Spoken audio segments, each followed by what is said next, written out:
మేమేం ఇంటలేదు ఈ ప్రభుత్వం అని 10 ఏళ్ళు మా కార్యకర్తల్ని కొట్టి సంపి కేసులు పెట్టి జైళ్ళలో పెట్టినప్పుడు కేసీఆర్ ఎక్కడ పోయింది రాజనీతి, ఎక్కడ పోయింది ప్రజాస్వామ్యం? ఆనాడు మేము నీలాక దొంగ దెబ్బ తీస్తలేం, నీలాక అక్రమ కేసులు పెడతలేం, బాజాబ్తా ప్రజల చేత ఎన్నికై ఇక్కడికి వచ్చినాం. 6 నెలలనే అంత అయిపోయినట్టు కేసీఆర్ ఏదేదో మాట్లాడుతుండు.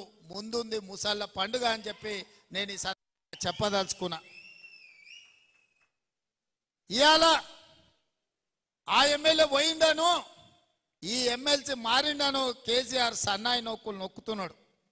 మరి ఇన్నాళ్ళు ఎక్కడ పోయినావు నాయన? మా ఎమ్మెల్యేలను గుంజుకున్నప్పుడు మా కార్యకర్తలు కష్టపడి గెలిపించి అసెంబ్లీకి పంపిస్తే అక్కడి నుంచి అక్కడనే గద్దలాక దండకపోయినప్పుడు ఈ దుఃఖం కనిపించలేదా?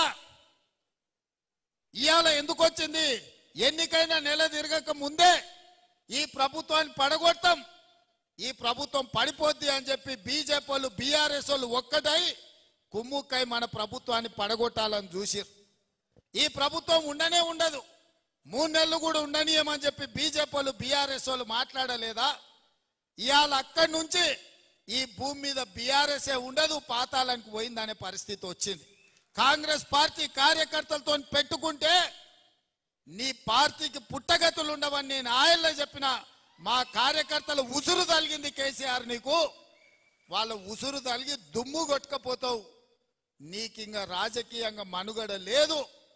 ఇప్పటికైనా నువ్వు అర్థం చేసుకొని ఈ తెలంగాణ రాష్ట్రాన్ని సోనియా గాంధీ గారు ఇచ్చిండ్రు, ఈ తెలంగాణ రాష్ట్రాన్ని అభివృద్ధి పదం వైపు నడిపించాలని మేమందరం కష్టపడుతున్నాం.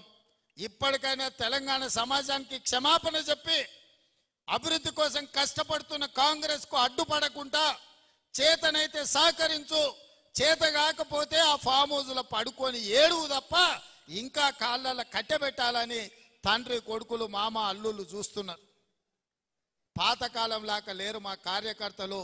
ఎవడైనా ఈ ప్రభుత్వానికి కాళ్ళలో కట్టెబెట్టాలని చూస్తే ఈపులు విమానమూతం అవుతాయని చెప్పి నేను ఈ సందర్భంగా చెప్పదలుచుకున్నా. తన దాకా వస్తే గాని తెలియదు అన్నట్టుగా ఇవాళ కేసీఆర్ దాకా వస్తే గాని కేసీఆర్కు తెలుస్తలేదు.